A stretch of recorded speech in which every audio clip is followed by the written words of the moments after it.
Yeah, I'll be there for you when you were all alone. I'll be there for you, 'cause I know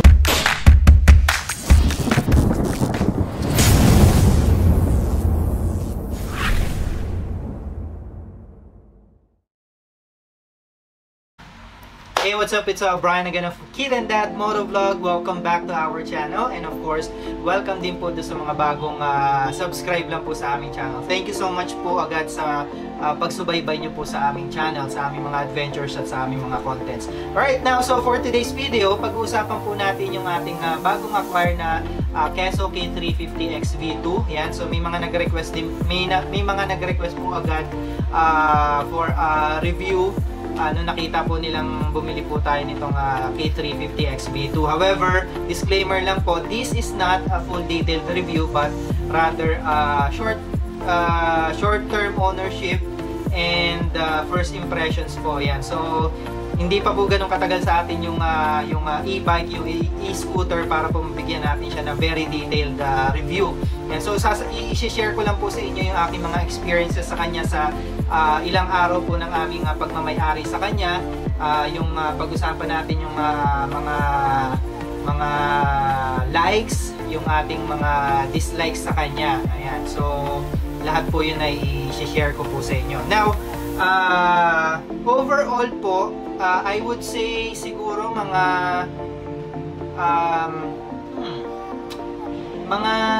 70 to 80% po satisfied ako sa kanya. So, syempre, yun nga sabi natin, mga dislikes din tayo sa kanya. So, that brings up our parang score sa kanya sa 7 out of 10 kung i-total po natin. So, yun po yung mga pag-uusapan po natin for today's video. Now, pag-usapan po natin muna yung ating pong mga likes sa kanya, no? Number 1, yung build quality niya. So, kung i-compare mo siya sa ibang mga e-bikes, of course, syempre, yung presyo po niya ay medyo malayo din sa mga e-bikes na sinasabi natin, no? However, dun po sa price point niya, I would say na sobrang ganda na rin ang build quality niya, no? So, yung kanyang pintura, yung fairings niya, napakaganda ng pagkakapintura. Ang kinuha po pala natin ay yung silver. Yung kanyang headlight, ang forma, yung may DRL pa siya sa kanyang headlight. Tapos yung kanyang turn light, meron sa harapan, meron din po siyang parang park light na kulay blue. Yan, ipapakita rin po natin yan sa video. Yung kanyang head post, yan yung kabitan ng handlebar, as well as yung handlebar, napaka solid din po ng pagkakagawa. Ano po siya, aluminum. Yung kanyang brake master, ayan, transparent po siya na brake na reservoir. So kita nyo po yung kanyang brake fluid sa loob. Yung brake levers po niya, napaka-solid na rin po ng pagkakagawa. CNC na rin siya, and napaka-smooth ng finish ng brake levers po niya, harap at likod. So, dalawa po pala yung kanyang disc brake, harap at likod na. So, dalawa po yung kanyang brake master at yung kanyang reservoir. Ayan. Yung kanya pong display panel, napaka-solid na rin. Ano siya, ang ganda niya, no? Para siyang cellphone, parang tablet na maliit. And napaka-simple nung kanyang mga info, like yung kanyang speedometer, yung trip meter, yung kanyang voltage, yung battery icon, yung mga warning signs, yung mga turn light signs. So napaka ano po niya, kumpleto na rin siya, and napakalinis po ng display niya. Hindi po siya yung magulo and madali lang po siyang basahin kahit habang umaandar ko. Yan. Tapos yung kanyang mga switch assembly, ayan, napaka solid na rin po ng pagkakagawa. Yung mga plastic po na ginamit ay premium na, no? Hindi siya yung mga chipipay na mga plastic na lagpas-lagpas yung mga gilid-gilid. Makikita natin na yung quality ng plastic, yung sa kulay pa lang niya is marupok. So yun sa kanya, premium na rin po yung mga plastic ng switch assembly. Yung kanyang front shock, napakaganda po nung itsura ng kanyang front shock. Yung kanyang brake caliper, harap at likod, napaka-solid. Ang ganda ng design, talagang hindi siya mukhang cheap na mga calipers. Yung rotor disc harap, lalo na yung harap, napaka-forma ng rotor disc harap, ang laki niya. Halos kasing laki siya talagang kasing laki siya nung mags sa harap, no? So ang ganda nung itsura niya, talagang unang tingin mo, hindi mo sasabihin na mumurahin yung K350X V2. Yan, as well as yung mags, napakaganda ng mags yan. So lahat yan ipapakita natin sa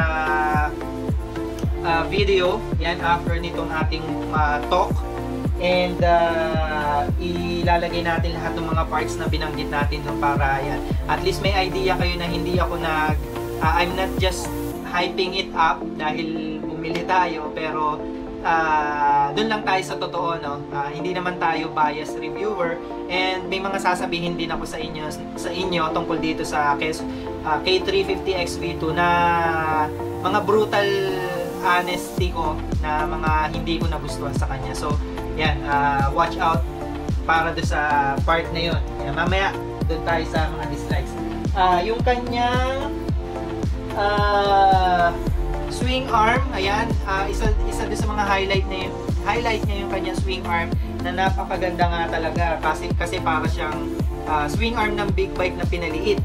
So CNC na rin siya, and talagang alam mo na ginastosan yung model na to, no, para magmukha siyang premium talaga. Yung kanyang tail light, kasama yung mga turn signal, of course. So sobrang premium ng pagkakagawa. Yung plastic niya, yung design niya, alam mong hindi siya mumurahin na tail light, or hindi siya mumurahin na part ng isang motor. Yung motor hub niya sa likuran, sobrang ganda rin ang pagkaka-design niya. So basically, pagdating sa aesthetics, wala akong masasabi sa kanya kundi puro magaganda lang. Actually, wala akong masilip or manitpick sa kanya na ano bang tawag dito, na hindi ko nagustuhan pagdating sa kanyang aesthetics o yung kanyang looks, no, yung mga hardware kumbaga na ginamit sa kanya. Yan. So ayun, punta naman tayo dun sa mga nagustuhan natin sa kanya aside sa aesthetics. Isa sa nagustuhan ko sa kanya out of the box nung nakuha natin siya is yung kanyang brake, yung preno niya sa harap at likod. Sobrang ganda ng performance, as in ititigil ka talaga niya, unlike to sa may mga na-try na rin ako na e-bike na mumurahin, and the brakes doesn't feel okay. So parang actually yung brake yung isa sa pinaka-importanting part ng kahit anong vehicle, no, mapa 4 wheels man yan o mapa 2 wheels, kasi yan yung liligtas sa buhay mo. So kahit gaano kaganda tumakbo yung sasakyan mo, kapag pangit ang preno, baliwala lahat. So madidisgrasya lang tayo kapag pangit yung performance ng preno. Pero yun nga, all stock, sobrang solid na nung performance niya, and lalo na after nung napalitan natin ng brake pad. So pinalitan ko siya. Well, actually wala naman akong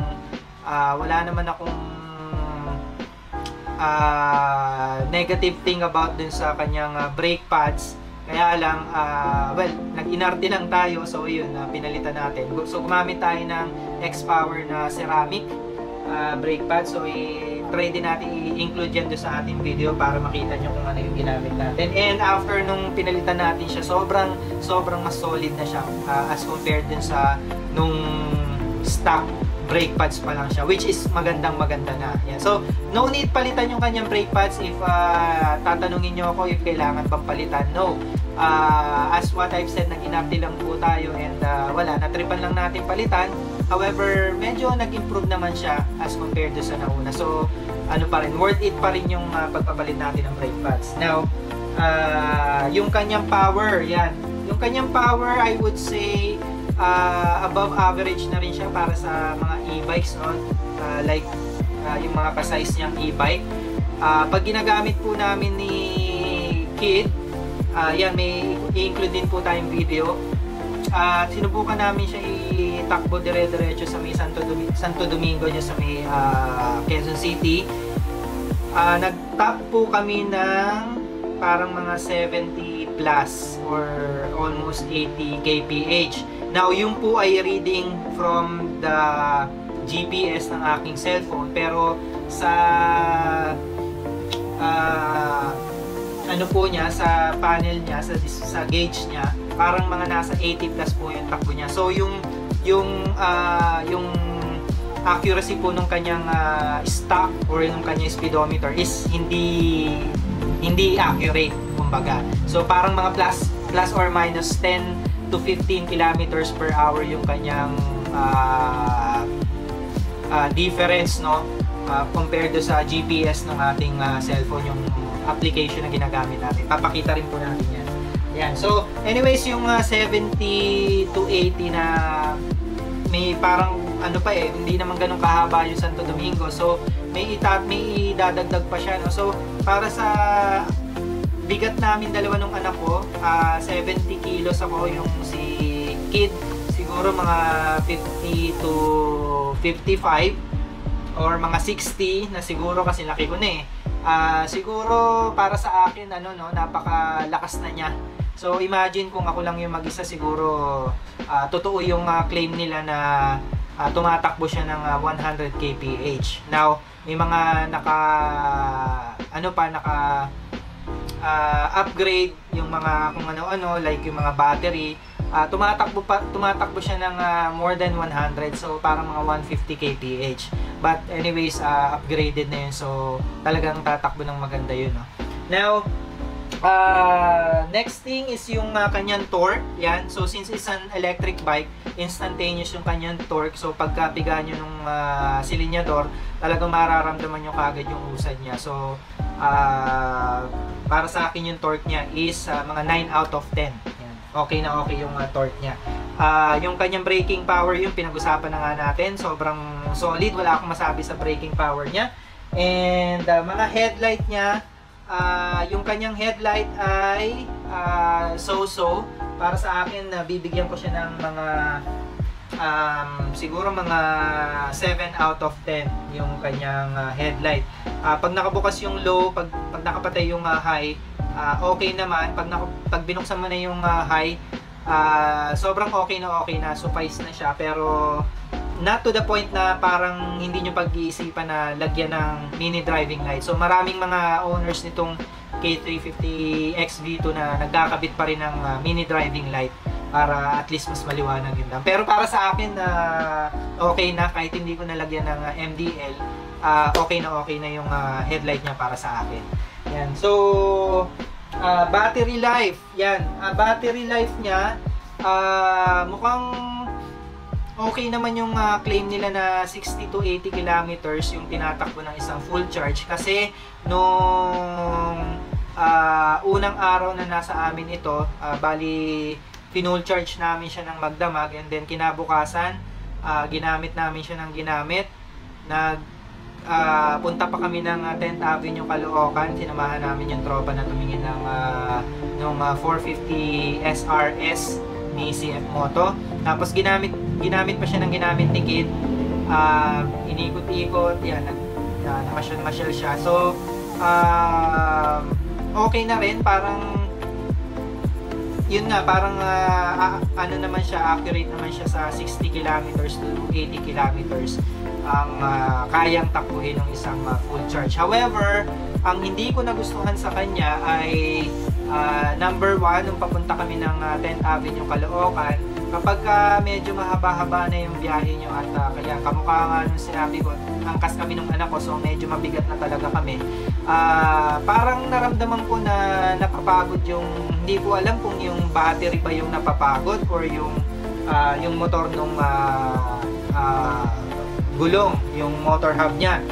Pero yun nga, napansin ko medyo bumabagal siya kapag yung medyo long ride, and that translate to not very good experience. Syempre gusto natin na constant yung kanyang power, no?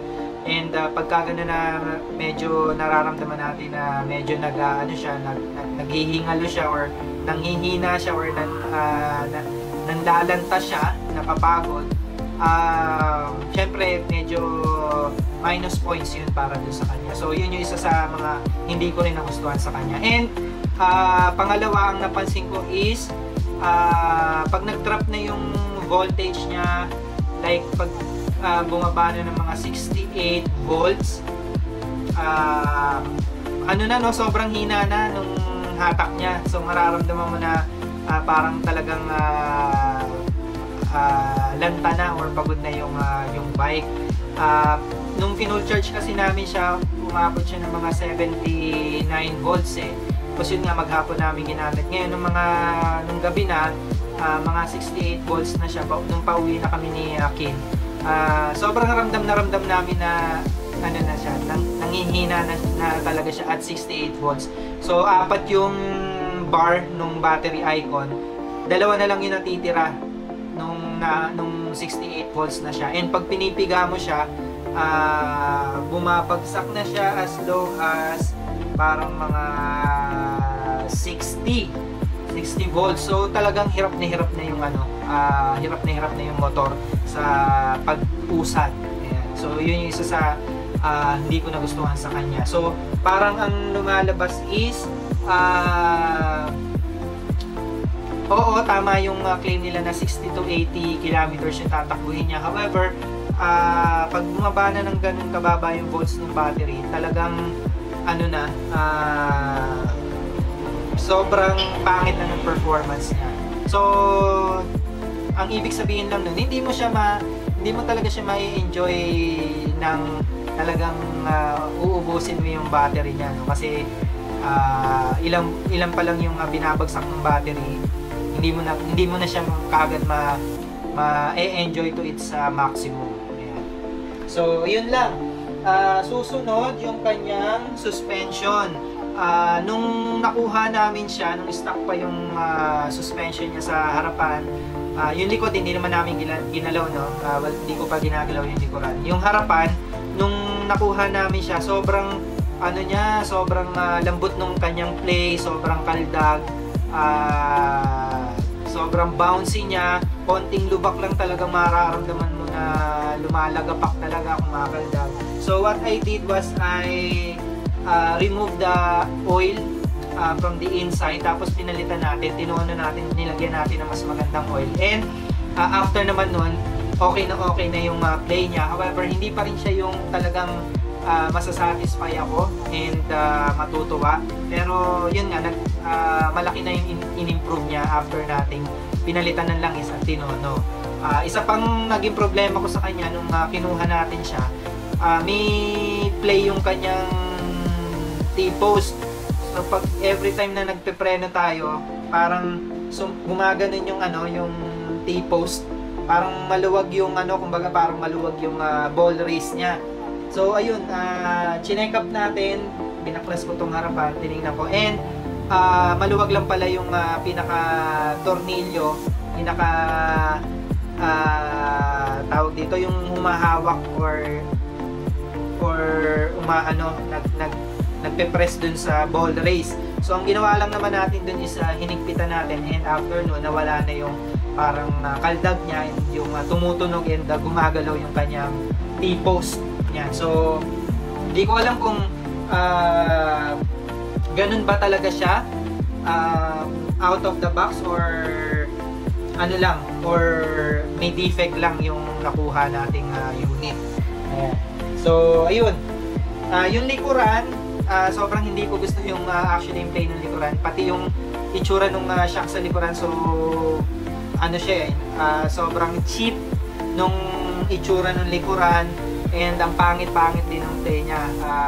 Hindi naman to the point na parang aasar ka sa kanya, pero hindi siya maganda talaga. So plano rin natin palitan yung shock sa likod. Bebuelo lang tayo. Ayan.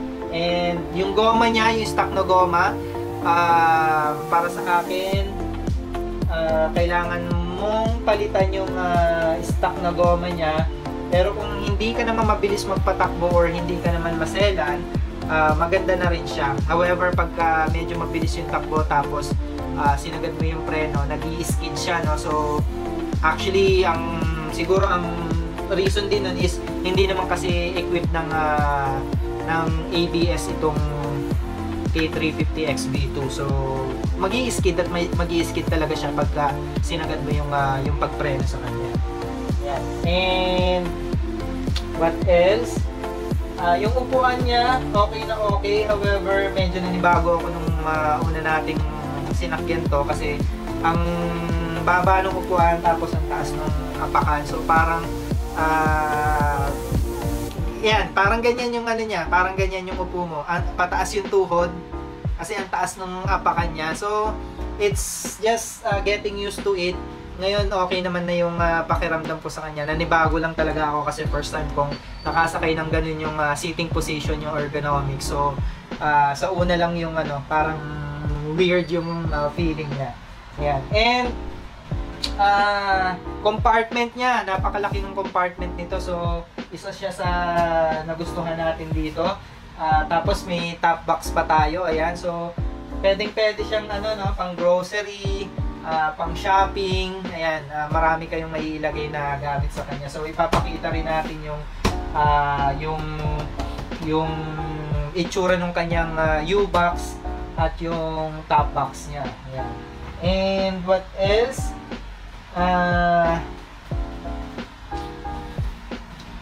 Yung side mirror niya, marami akong napapanood na review na hindi nila nagugustuhan yung side mirror.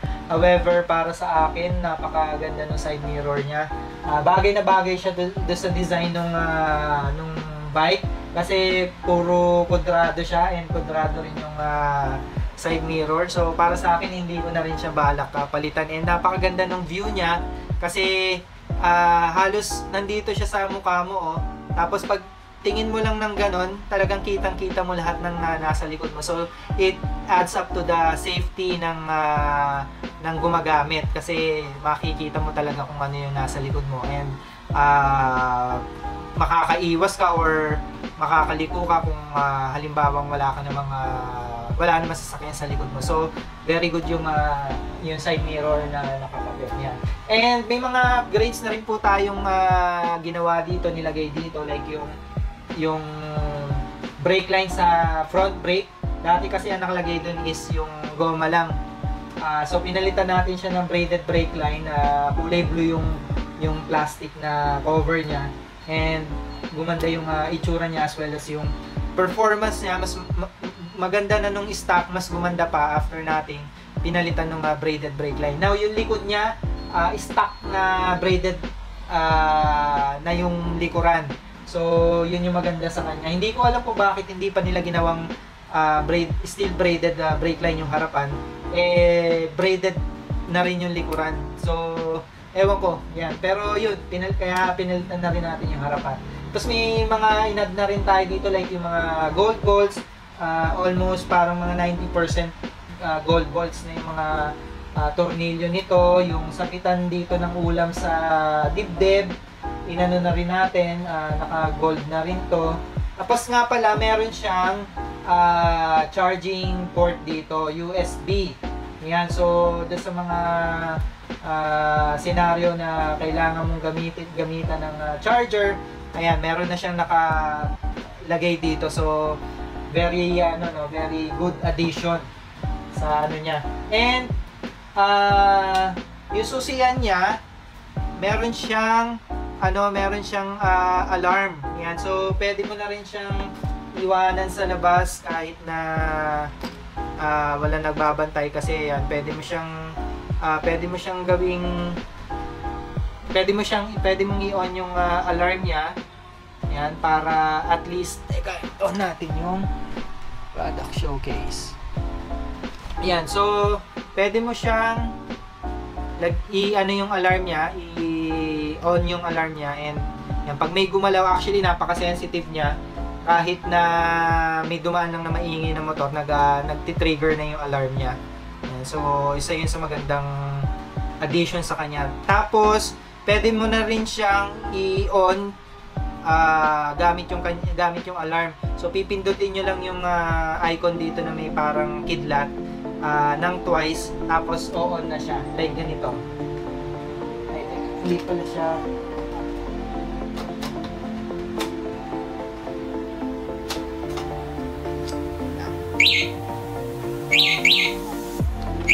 Yun o.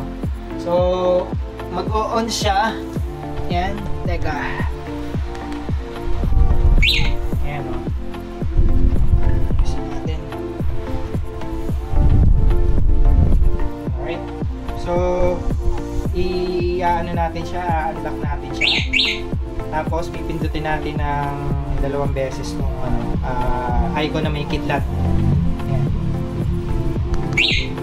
So, makikita nyo, na kagad siya, no? Bubukas na siya. Tapos, patayin ko siya. Ayan, okay na. So, napakagandang addition niya. At least palapit pa lang kayo doon sa doon sa bike. Kaya pwede nyo na siyang buksan kagad. Or pwede nyo nakabulsa lang yung susi na habang ginagamit nyo yung bike. Yan. And ano pa ba? Ito yung grip. Pinilitan na rin natin. Medyo hindi ko nagustuhan yung stock na grip. So pinilitan natin ng RCB na kulay pula para mas grippy at mas masarap yung feel sa kamay. Pa ba?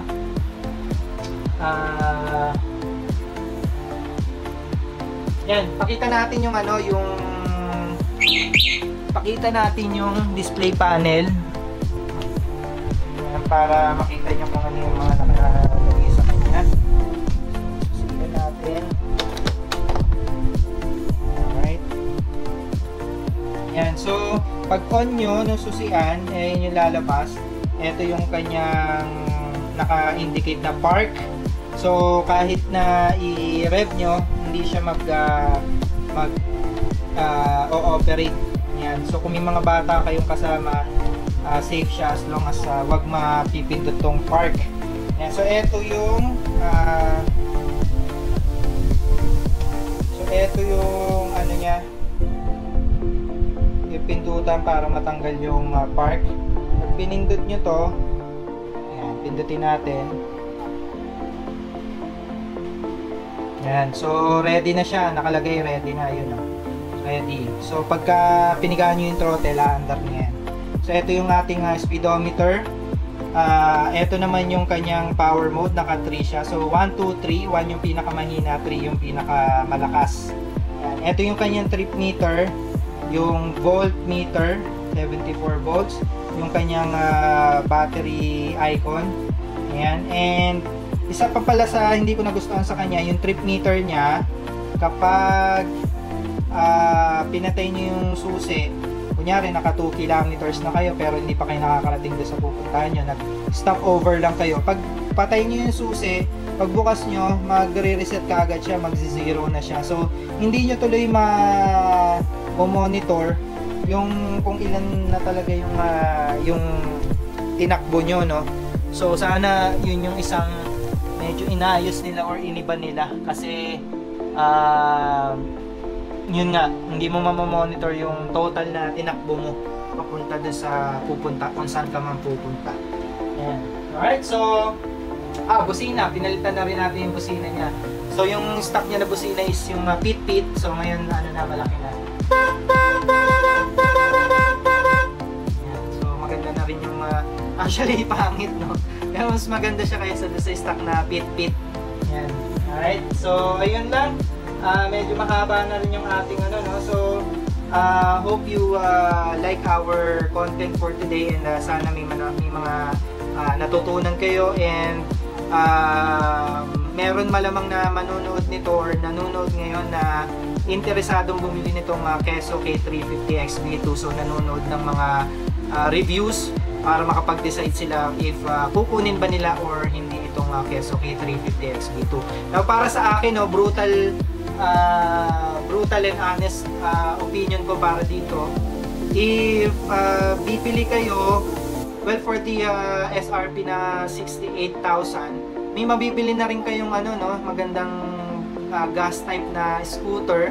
So yung gas type actually mas para sa akin mas okay siya, kasi at least wala kayong restrictions, kasi as far as I know, medyo in talks na yung pagre-restrict nitong mga e-bikes sa mga national roads, sa mga EDSA, Espanya, Quezon Avenue, yung mga national roads, no? So darating yung time na marami ng mga places siguro na hindi mo siya pwedeng gamitin. So sobrang hassle. At least yung 68,000 mo may mabibili kang fuel powered na gas type na scooter. And para sa akin, just go for the gas type. Itong mga e-bike siguro pang mga subdivision or mga loob-looban lang, mga maliliit na street. Pero kung tatanungin, okay naman para sa akin, kasi yun nga, matipid, no? Hindi ka mukha ng mga digas na ang taas sobra ng gasolina ngayon, sobrang mahal. And ito parang ang claim nila is isang full charge is parang mga 25 pesos lang. So imagine 25 pesos tatakbo ng 60 to 80 kilometers. Napakalaking tipid na rin po nun in the long run kung susumahin nyo. So mababawi nyo rin yung pinambili nyo sa kanya. Ayan. Pero para sa akin, yun nga, 68,000, marami kayong mapapagpilian, hindi lang e-bikes, pati na rin mga gas type. So pag-isipan nyo na mabuti kung ano ba talaga yung gusto nyo, kasi syempre pag bumili kayo nito, wala nang bawian. Pero yun nga, hopefully may natutunan kayo sa ating review for today. Hopefully natulungan ko kayo makapag-decide if gusto nyo ba talagang bumili nitong K350 XB2 or ng iba pang mga e-bikes. Alright, so thank you so much. Thank you so much. It's Brian again of Kid and Dad Moto Vlog. Thank you so much. Peace. See you in the next video. Love you all.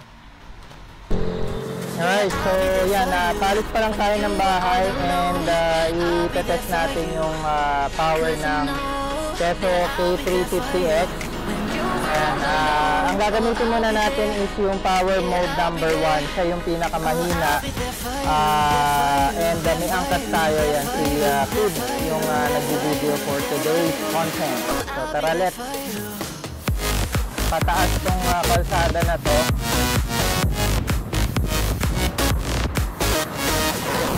And gumagamit tayo ng application na ginagamit kong pang-track ng